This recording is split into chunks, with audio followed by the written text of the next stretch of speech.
Welcome, everybody. My name is Linda Starr. I'm the director of the Northern California Innocence Project here at Santa Clara.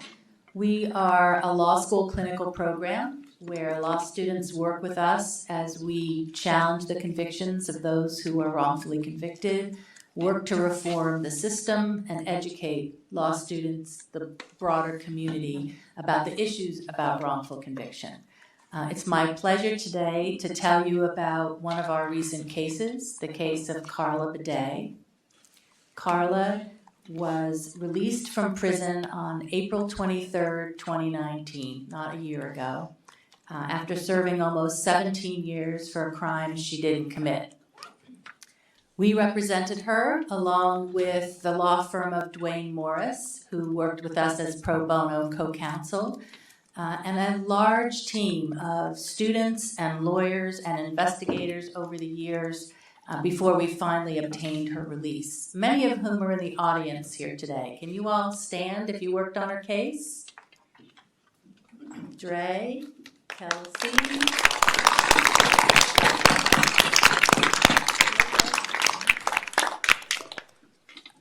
Ms. Baday's case rose out of a single incident of alleged sexual assault that supposedly happened in a less than 2-hour period in which it was alleged by her former partner that she had molested 3 of the partner's children. Ms. Baday has always professed her innocence. At trial, she had an appointed attorney. That attorney was subsequently disbarred and died. In the course of representing her, he failed to cross-examine almost every witness, including an expert witness whose testimony was patently false. He also failed to object to any hearsay evidence. He essentially did nothing to represent Ms. Baday and did zero investigation into the case. Ms. Baday at the time had limited English skills and wasn't completely certain what was happening to her or with her case. And the purpose, after a 2-day trial, she was convicted and she received a sentence of 45 years to life. Today, we're going to hear from Ms. Baday. We're going to hear from some of her legal team and for some of the students about the work that they did on the case, about the work that we're continuing to do to represent Ms. Baday. And mostly we're going to hear from Karla herself. You'll also hear just how complicated our cases can be and how many faceted they are. It's not so simple as just marching into court and saying, here's the evidence, and they walk free. And you're going to hear about the persistence and tenacity it takes to get these cases reversed. Most of all, you're going to hear about the extraordinary resilience of Karla herself. We'll try to do this sort of conversational where we're all participating in the conversation. So first we'll hear from Karla, and like I said, all of you pitch in and ask questions as well. So Karla. Thanks. So Karla, why don't you tell us a little bit about, tell the audience a little bit about your early life in Honduras. First, I want to give the glory to God and thank everybody to be here. My first life, I was a kid and with 7 siblings, 4 brothers, 3 sisters. I knew I was different. And in my childhood, my mom was Catholic, so it was hard for me to say that I was a gay person. And so I started keeping it to myself a lot.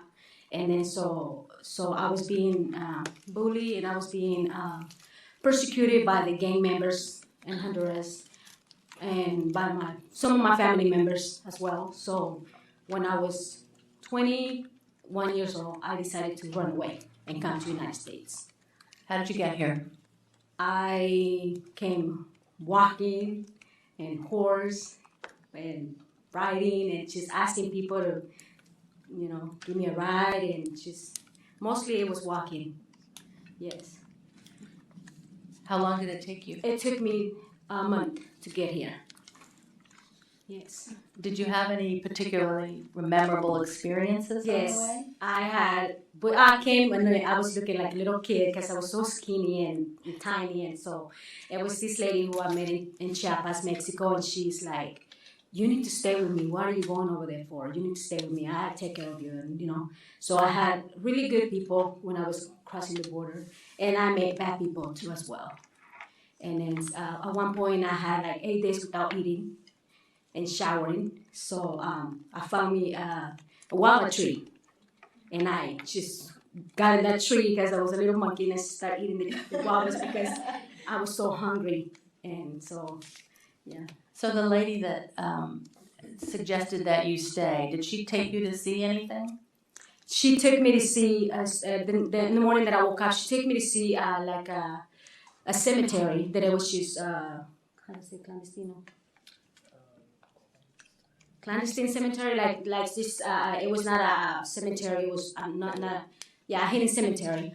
And then so she took me over there and she said, "I just want to show you this. All these people. It was crosses made out of wood from the trees." And then so she said, "All these people in here, the family will never know they're here." She said, "You lucky." So you continued? And then I continued, and I said, "Well, I have when I set my mind to something, I said I have to go to the United States, and I have to make it." So it was. I just needed to go to the United States, cross the border, and go. And where did you go when you got here? I went to Nogales at the border, and I went in. I remember it was at 5 o'clock in the morning on a Saturday. Friday, I went in 5 o'clock in the morning. I got out of the desert on Monday at 5 o'clock in the afternoon. My feet were bleeding bad. It was horrible. And then you see a lot of people getting just left behind. And I didn't want to be one of them. So I was like, my feet hurting me and bleeding. I just kept on going. And then I went to LA with my brothers. I had 2 brothers in LA waiting for me. How long did you stay in LA? I stayed in LA not too long, maybe 2 months. And then I met, one of my friends came from Fresno, and she said there was a lot of work by Fresno. So I decided to come over here to work. Where did you work? I work in the garlic factory, and I work in the onions, picking the onions in the fields, and onion factory as well. Did you like it? I didn't like the onion factory. It was the onion, picking up the onion. It was harsh. It was just like the first day that I worked, I'm like, this is crazy. My whole body was hurting, and I only worked for like 8 hours for one day, and then but I keep on pushing and keep on going. So, yeah. So how long were you in Hanford? I was in Hanford from 1999 to the day that I got arrested. No, in 2002. Yes. So where did you live when you were in Hanford? I lived in Hanford with my friends, 2 more girls. It was me and my other 2 friends. And then I met my ex. And when you say you met your ex, who was your ex? My ex, her name is Maria. And then what did you do when you met Maria? Well, I moved in with Maria, and she had 4 kids. So I moved in with her, and then and the beginning was okay, but then it was, after a while it started getting worse and worse and worse. So it was a lot of violence. What was your relationship with the kids? It was amazing. I loved them. They loved me. They were like, she's always around me, and I used to take them to school, wake them up in the morning, make breakfast, and she's taking them to school and have fun with them. So I know we talk about the day that something didn't happen. Can you tell us about that day? Yes. So with the relationship became too violent, so I decided to break up with her. And then in order for me to break up with this lady, I had to lie and say things that she will understand in her head. So I said that my mother was sick and I needed to go take care of her. My mother was living in LA. So I said I needed to go take care of my mother. My mother has diabetes. And then she let me go. So I went to LA to live with my mother. She then called me. Maria was calling me and said if I can come and spend Christmas with her. So I did, and then I went back to LA. And then on February 2002, she called me on January and she said, "Can you come and spend my birthday with me?" Her birthday is February 2nd. And I said, "Yes, sure." I said, "As a friend, I go." So I came to where she was living in Hanford. And at that moment, on that day on her birthday, she went to the store with the oldest son and her sisters and left me with the 3 younger kids. She came back, and then everything was normal. We had the little party, but then I stayed for a week, and then I went back to Los Angeles. When I got to Los Angeles, my mother's like, Maria's calling you, and I said, okay, so I gave her a call.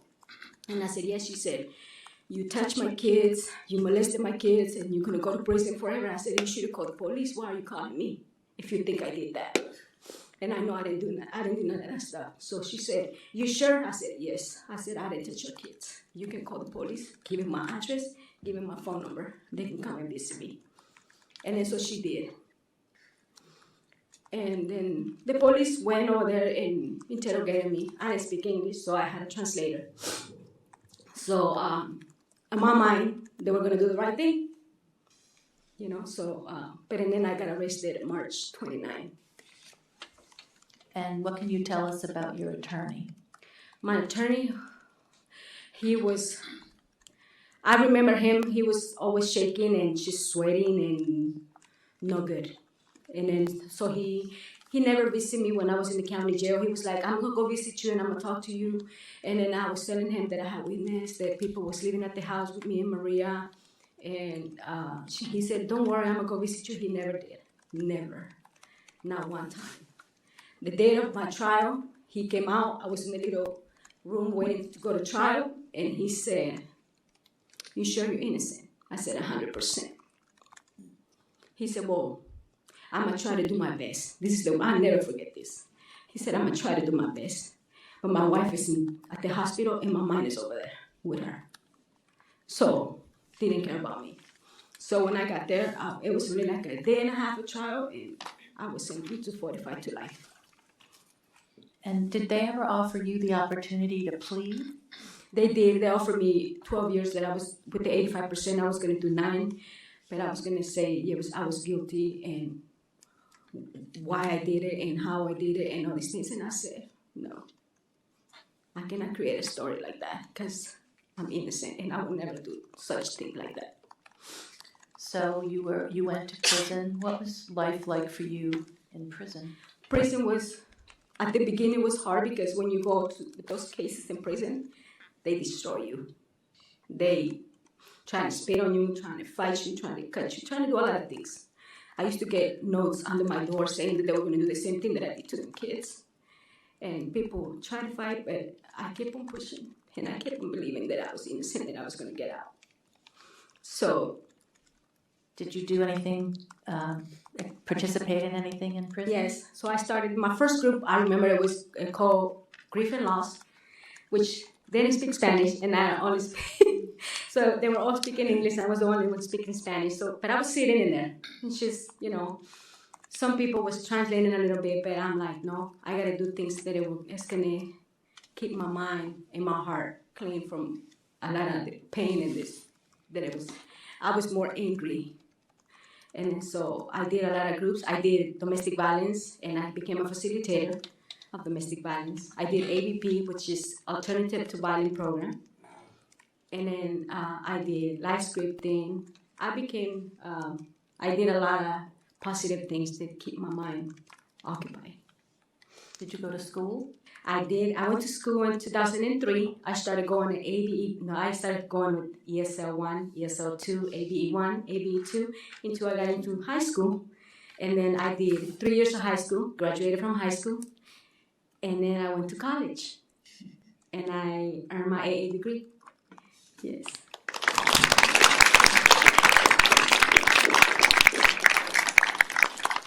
So now we're going to have Catherine Boyle, who's a volunteer attorney who has worked with NCIP for several years and worked many hours on this case, tell you a little bit about the legal journey that we engaged in. Yes, hi, my name is Catherine Boyle, and I feel like I need to introduce myself to this crowd because since I am a volunteer attorney, most of you would not know me. And one of the things that's interesting about that is that our cases are very legally and factually complex. And so there are a lot of people who have to take part in this in order for us to have the good results like we did with Karla. And so we're a lean, mean machine who gets stuff done, but it takes the efforts of people like me, a volunteer attorney, as well as law students such as Jose and Monica who are sitting here, and law students who have worked previously on the case, Kelsey and Erica. And then we also have our pro bono partners, and on this case we worked with the firm Dwayne Morris, and Bill Berman of Dwayne Morris is kindly joining us today. So, And Dre McEwen? yes. Yeah, and Dre is a former attorney with the Northern California Innocence Project, who's also a licensed investigator, and I'm going to talk about her a little bit later when we talk about investigation. But so just to emphasize that this is not easy, and it takes a large team to get this kind of work done. So as a little bit of background, Karla first wrote to us in 2008. And as we usually do when we get a case, there's an extensive screening process that goes into it when we receive a letter. So we have to make sure that there is something both factually and legally for us to hang our hat on before we can agree to take a case. So we began an investigation. As with a lot of the cases that we that end up in our lab, it seems like even just finding out what happened is a large part of the issue. And in Karla's case, all the files had been destroyed. So her attorney, her appointed attorney, who was subsequently disbarred and then died, his files had been destroyed. And despite the fact that the Kings County files should have been retained because of the length of Karla's sentence, they didn't have the file either. So there was a lot of legwork and groundwork just trying to figure out what was going on and whether or not we could take her case. We were able to get the transcripts of the trial, and from there what we saw was pretty shocking and horrifying. And so given that she had been sentenced to 45 years to life,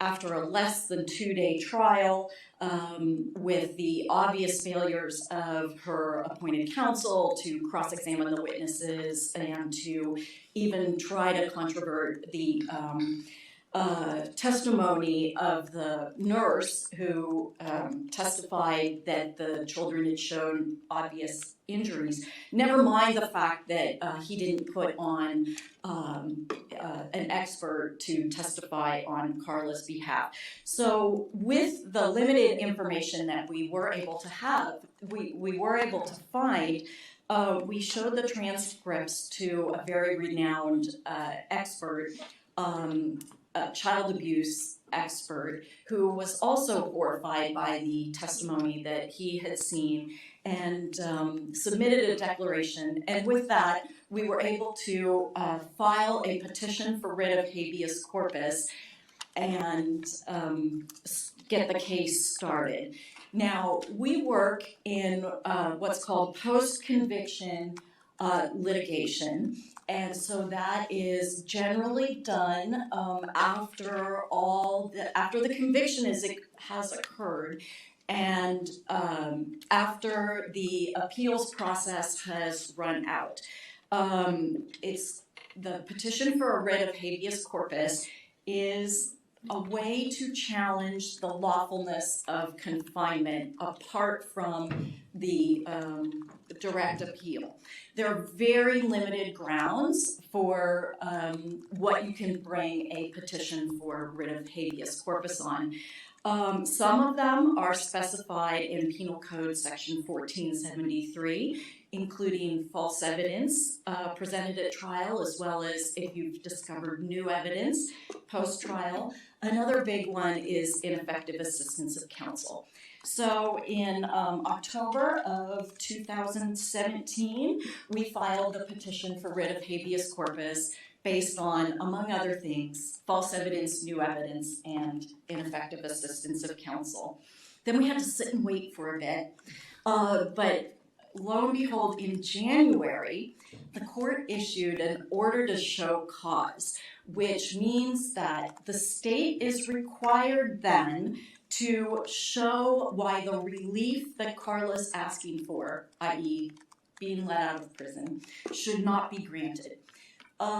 The really exciting thing about the order to show cause is that it gave us subpoena power and the ability to conduct discovery. So that was the first time that we were able to issue subpoenas to try to get the medical records that we had not seen before, and as well as to bring a motion for discovery, and through that we were able to obtain the sheriff's report, or they provided it to us once they knew that we had filed the motion for discovery. That's like suddenly, oh, we did find this sheriff's report. Lo and behold. So the really exciting thing about getting the medical records, now this is where I think that to a certain extent, when you think about being a lawyer and practicing law, you're thinking about you're going to be going to court, you're going to be writing briefs and things like that, which yes, we were doing, but this is where some of the stuff gets a little interesting and where we had surprises and had to use our creativity. So we did get the medical records, and for the first time on the medical records, this is a blank form that was filled out for the children, but you can see there's a small checked box there that indicates that there was a video camera and videotapes of these medical exams. And so I went back to the hospital and asked them, hey, do you guys still have the videotapes? They said, you know, I think we might. We've got a box of videotapes in the storage. So it takes a while and et cetera and so forth. And then we get this box. And not us, but they said they found this box and they found the tape of the exam. But it was on a tape with 17 other exams that we weren't entitled to. Plus, this was like a VCR. Do you guys know what a VCR is? Okay, all right. So then we had to get a little creative, just even trying to get what we were entitled to there, including Jose's parents still had a TV with a VHS player. We kind of were talking about doing that. But then we did end up finding an investigator who was able to just get us these videotapes. And to a large extent, that's kind of what broke the case open in the end, and I'll get back to that in a bit. The other kind of fun and unexpected surprise about doing this kind of work is the legwork and investigations that had to go on. And so one of the things that became apparent as we got the sheriff's report as well as the medical records was the inconsistency of so many of the statements that had been made. So we already gave the shout out to Dre, who used to work in our office and then is also an investigator. And so she very kindly continued to work on Karla's case. And so we had some adventures in Kings County doing investigation. So we were trying to pin down witnesses and their statements, including, one of them that we heard he hung out at the wrecking bar, and we tried to go find him there. And we had success sometimes, and other people shut the door in our faces. But this is what you have to do to fight for your client and to get things done. Another thing that occurred was that Karla had made a big impact on many of the people that she met and encountered when she was living in Hanford, and had suggested some of her friends who could speak to her good character. And so I'm going to let Jose talk a little bit about his working with Karla's friends as character witnesses. Yeah, so when I started with the Innocence Project last year, I was given the task of contacting 3 character witnesses, a mother and a daughter that Karla lived with for a while and were good friends of hers, and actually Maria's best friend, who Karla was friends with at that time. And I didn't really think of it at the time, but now looking back, I didn't even think, these people hadn't seen Karla for over 16 years, and they were still willing to meet with us, multiple visits to Hanford. So one of them was Nikki Henning. She was Maria's best friend. She would actually go out with Maria while Karla was taking care of the kids. And all of these witnesses, of course, corroborated what Karla had told us about, her story. And yeah, so a lot of the legwork was going to Hanford, meeting with these witnesses. Like I said, they all echoed Karla's story, and it just speaks to how great of a person Karla was for them to come forward 16 years later and be willing to spend time with us. And it was multiple visits to Hanford. Sometimes we would show up and they would forget that we were meeting with them and not be there. We would be looking for sisters in trailer parks, just walking around asking for addresses.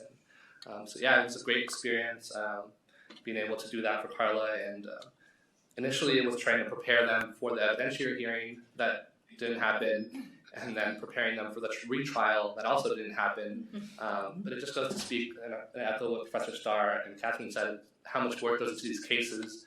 I like to think of it as one of those iceberg pictures you see sometimes with a giant mass underneath the water and just a peak sticking up. So yeah, it was just a lot of work. It was, of course, all worth it. Yeah, and as Jose was saying, talking to some of the witnesses, and there was a time also that the witness had her 3-year-old son with her too, and we were at a Mexican restaurant, and I had a lot of dog pictures on my phone, and so it turned out that I entertained her son with pictures of my dog on my phone, and then Jose and Taylor ended up conducting the witness interviews. So that was another time where, lots of surprises in what we do in these cases. As all this was going on, we were also getting ready for an evidentiary hearing, which was going to be held in March. And an evidentiary hearing here is like a trial in many ways, except that it's our burden.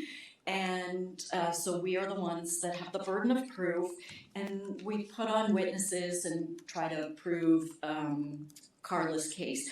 I do need to mention too, when I talk about brief writing, etc., that Paige is here too, and Paige did so much on the brief writing because she's really good at that. So it takes a village here. And as we were getting ready for that, so our expert had, after looking at the videotapes, etc., just remained of the opinion that the nurse who testified at trial that the exams of the children showed obvious injuries. He had been saying all along that these were normal exams, normal anatomy, normal physical exams. And each layer, from the transcripts to the photographs to the videotapes, just furthered that opinion. So we had been wondering, well, what are they possibly going to do to controvert this evidence that we have that shows that despite what this nurse said, that the kids had injuries, that the correct medical opinion is that they did not. So it turns out that the state's medical expert agreed with our expert that these were totally normal exams that did not show any evidence of injury and definitely did not point unerringly to abuse. So she submitted a letter that said that, and at that point, then the DA finally started to pay a little bit of attention and conceded the case, and then we got to the point where we stipulated to reverse Karla's conviction. So that was very exciting. First we stipulated, and then we needed, Karla wasn't there that day, and we couldn't do it without her. So we had to arrange for her to get transported, and then we were able to do it all on the record with Karla there that day. And then there's a nice picture of, I think the next one, yeah. So that's, that was the first day that we kind of knew this was all really going down. But the DA continued to insist that just because we were going to win on this matter, he still thought that he could retry the case. So, but we were prepared for that eventuality, and so we had already lined up a wonderful attorney, Mark Broughton, who is not here today, but he was ready for action with us and ready to go with the retrial.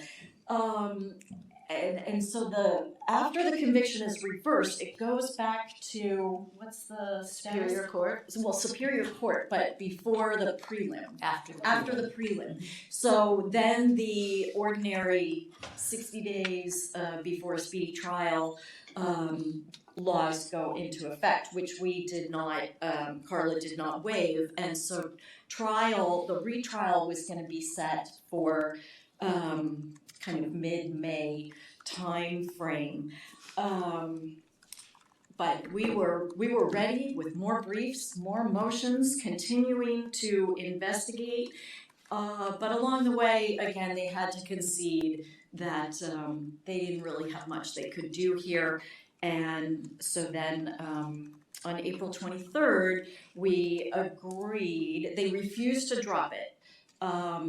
Even though they agreed that they did not have a strong case, but when faced with getting out of prison immediately or risking a retrial, Karla was willing to take a plea under what's called People v. West, and so she's not admitting that she's not innocent, but she's taking the plea to get out of prison.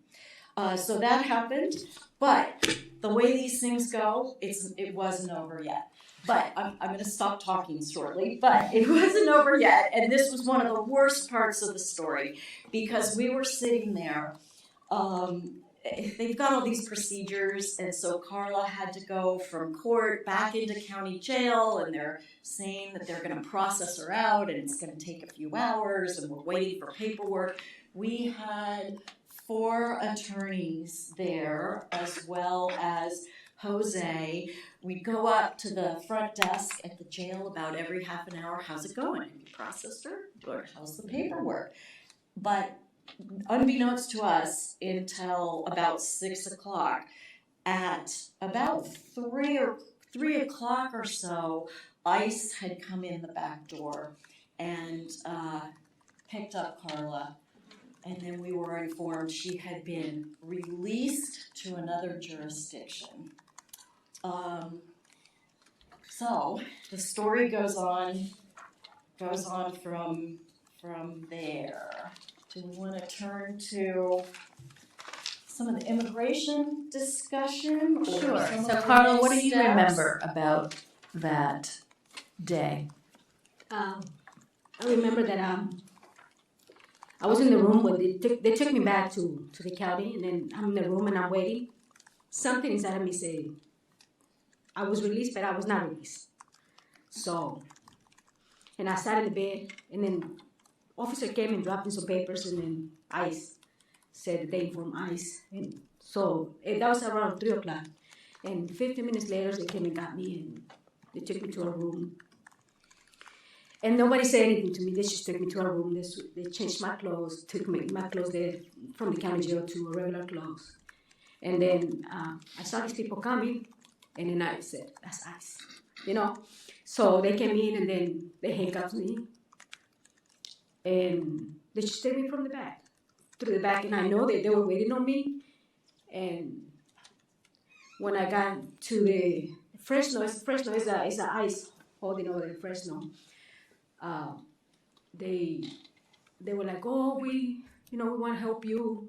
Just let us know what you need and tell us everything about you and all these things. I said, I just need a phone call because my lawyers are waiting for me outside and they don't know.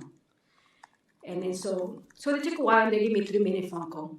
And then I called my sister and I told my sister, called the lawyers and said, I'm in immigration. So from there, I spent like maybe 6 hours there. They took me to another detention in Bakersfield, and I spent the night over there. And they said that San Diego wanted me. I said, San Diego wanted me? How do they know about me? But I said, all right, San Diego wanted me. So I'm like, okay.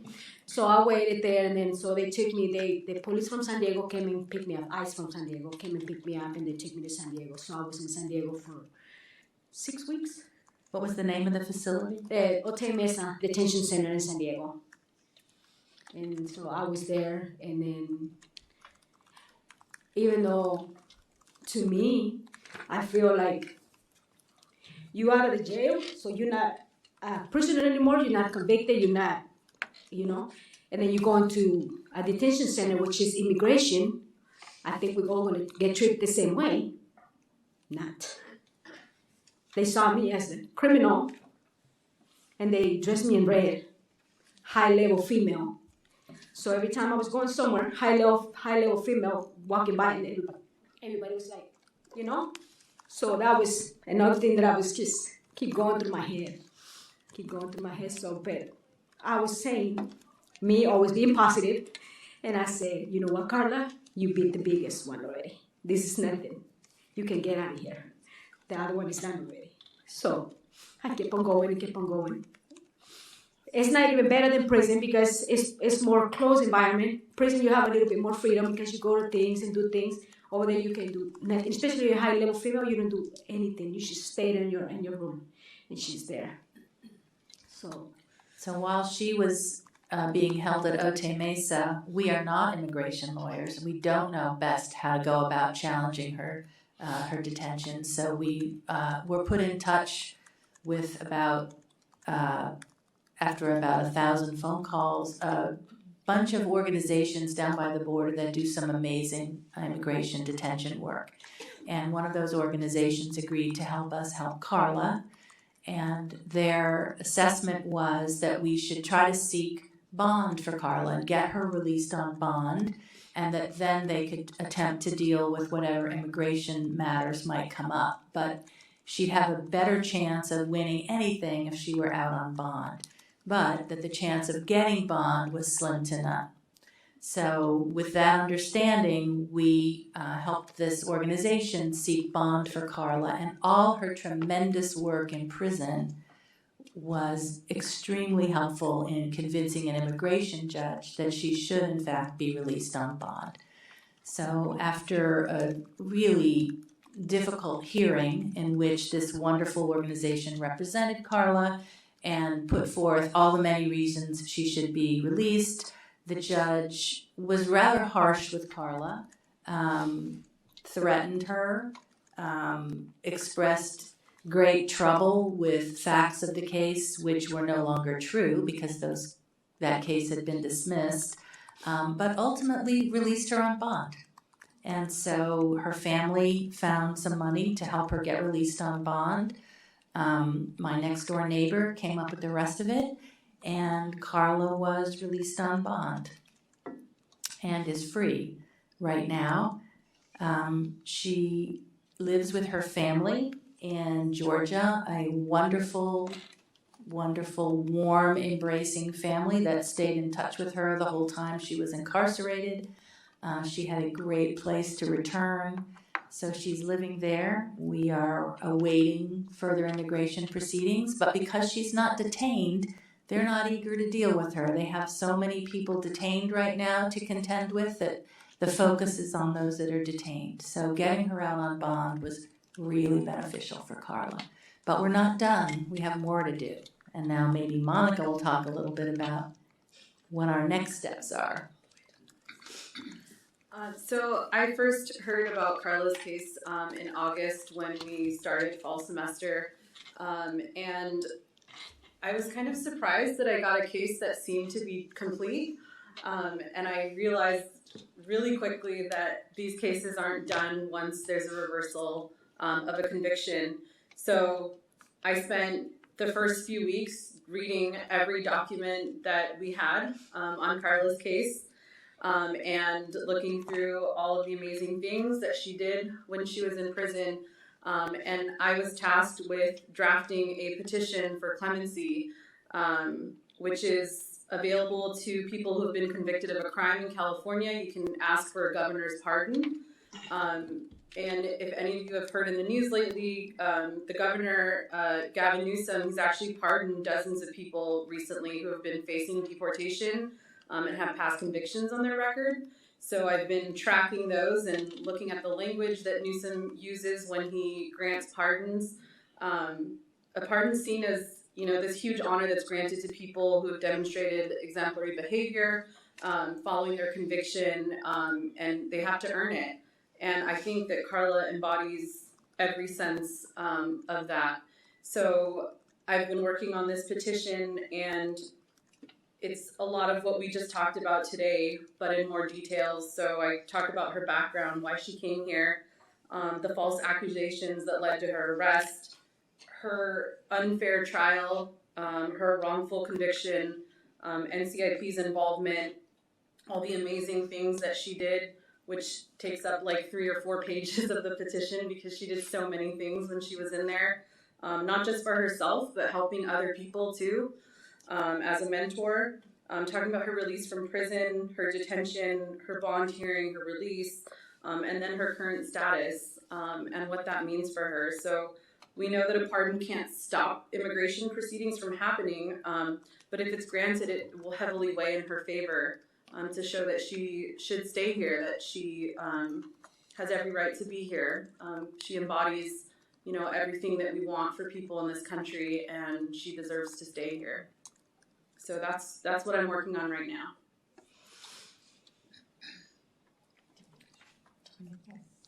Say anything else? I just want to thank the NCIP, all the students. I love them all. The Dwayne Morris office, amazing. Everybody was so amazing to me. My family always supported. And I want to give the glory to God because, even though we say a lot of people have this thing saying, oh yeah, when you go to prison you find God, But maybe some people find it but I found it and he helped me a lot. I just stay focused, and my family was always pushing me in, come on, Karla. And then all the people that I found in prison, because you found some good people in there. They're going to give you support, It's not everybody's bad, And I kept on saying I'm innocent. And I always say, I'm going home. I don't know when, but I'm going home.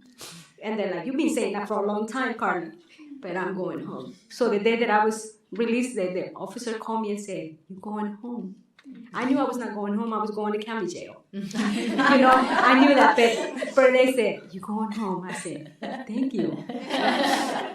So they said, and then so when I went, when I got out, and then it was out of nowhere, and she called me from work, and then I just told the people that was around there, I said, I'm going home. I'm going back to the county jail, but I'm going home because I said, when I get to the county jail, I'm going home.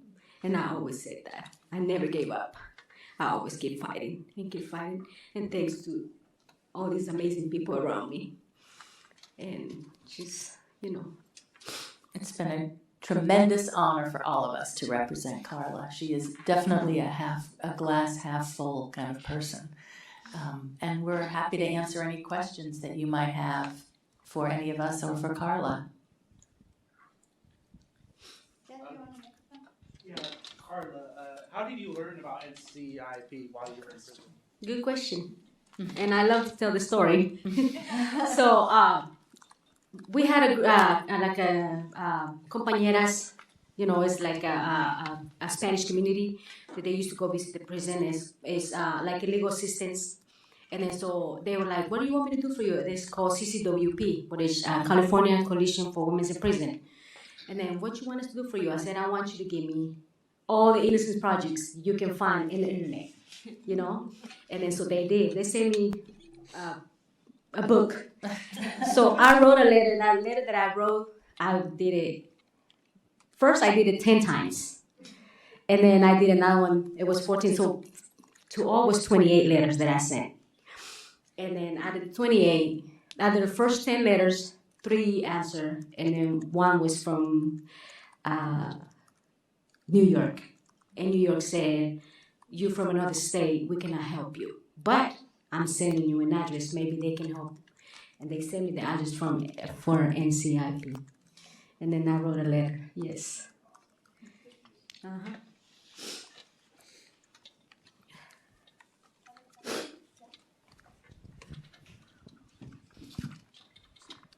What was it like transitioning back into the outside world? It's still a little hard. I go ups and downs. While you're in prison, you have the lights on 24/7. So I was at the beginning. I was sleeping with the light on, and I'm locking the doors. I be paranoid. My sister's like, it's okay, nothing is gonna happen, So I'm still going little things, but I'm enjoying more. I have a good family. They take me to places and meet and greet people, and so. But I'm only been out 4 months, so it's still hard for me. Yes.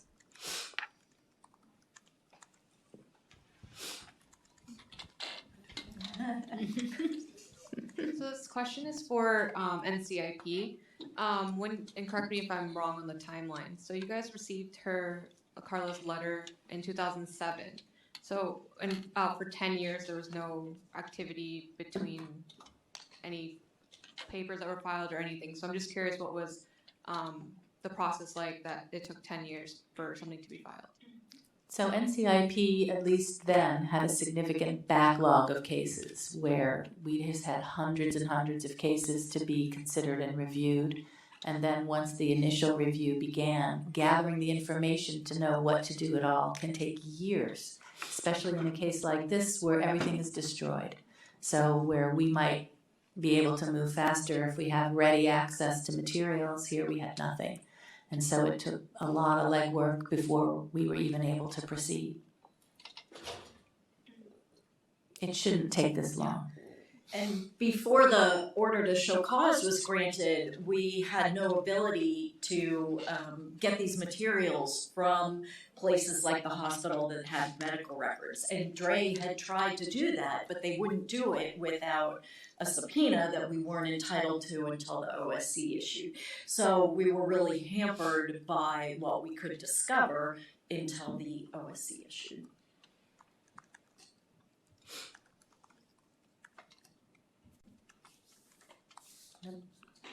Nothing else? Quick question for Karla. Did you have a favorite day when you were in prison? I know one time when we visited you, you mentioned like Common had given a concert. Was there a particular day that you can remember? Yeah. Was there a favorite day? Yeah, and Common, they brought Common in. So it was kind of nice, even though he didn't sing for so long. But it's something that you don't get in prison. a lot of activities doesn't go in there.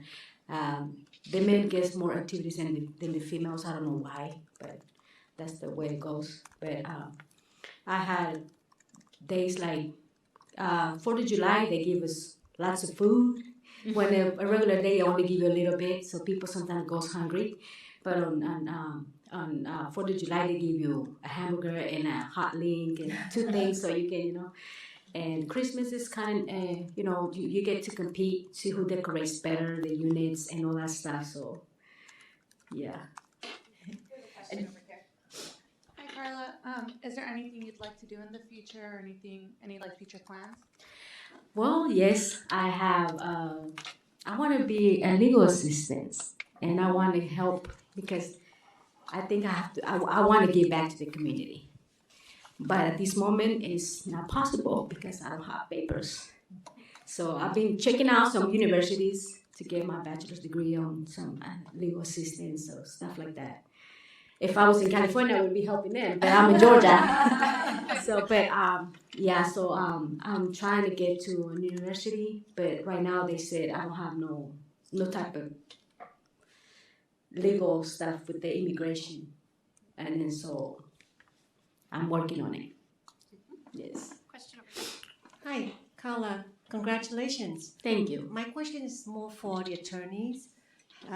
People who make all these false accusations, has the system held them accountable for? I'm not sure if I understand the question, but does the system held accountable for bringing the false accusations? Is that what you mean? If they're sued, there may be an opportunity to get some money from them. There is not any criminal prosecution of the people who did this, if that's what you mean. And there is also sometimes an opportunity to get compensation through a state statutory scheme. Largely, there is not very much available to hold the entities accountable. Civil suits are very difficult to win. Getting compensation in the state statutory scheme is very difficult. Karla, you're amazing. Your story is amazing. I just wanted to ask, what was maybe your most memorable certificate or accomplishment that you received while you were in prison? My domestic violence, because it was only 3 of us who was bilingual, and then we helped the Spanish community. Then we had because it's a lot of domestic violence in the Spanish community. So we were able to teach class in Spanish. Yes.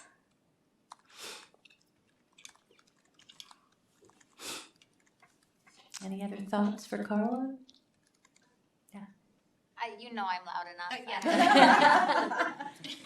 Karla, you talk about this community in prison, and what's it like now not seeing those women anymore that you've developed relationships with for so many years?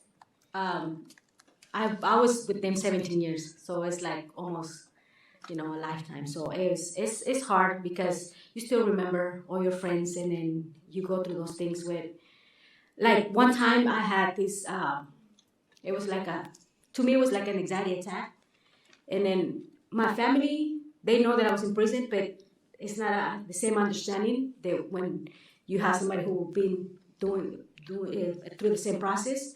So it was like middle of the night, and then I was texting anybody's up because some people is out already.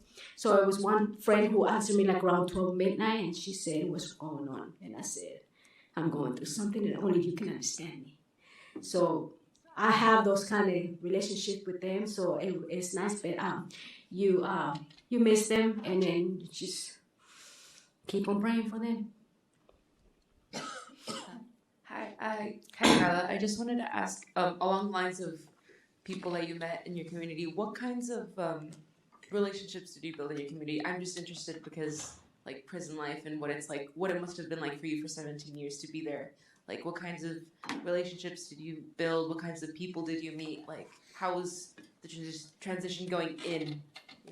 In prison, my transition. So when I first got to prison, I was what I call the receiving yard, and then you get to be in orange. So you get like it's an observation for 90 days, and then you get to the GP, which is called general population, when it's all the inmates. And then so when I was in A yard, it was a lot of this people was being mean and all that stuff.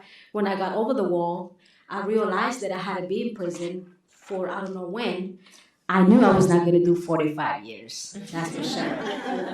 So I'm like, okay, Karla, now you got to set your mind. I'm always have like a survivor skills. So when I got to the room, the first room that I went in, I said, listen, it's 8 of us in the room.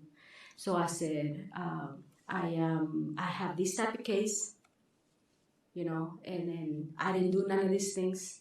I'm innocent. So you have to always remind yourself, you have to be okay where you put your head at, because there's a lot of things going on in prison that a lot of people don't know. So if you go in a room and you're gonna have to sleep in there, you're gonna have to sleep like this, So I'm like, no, this is what they said I did. I didn't do none of that, and I'm here for this.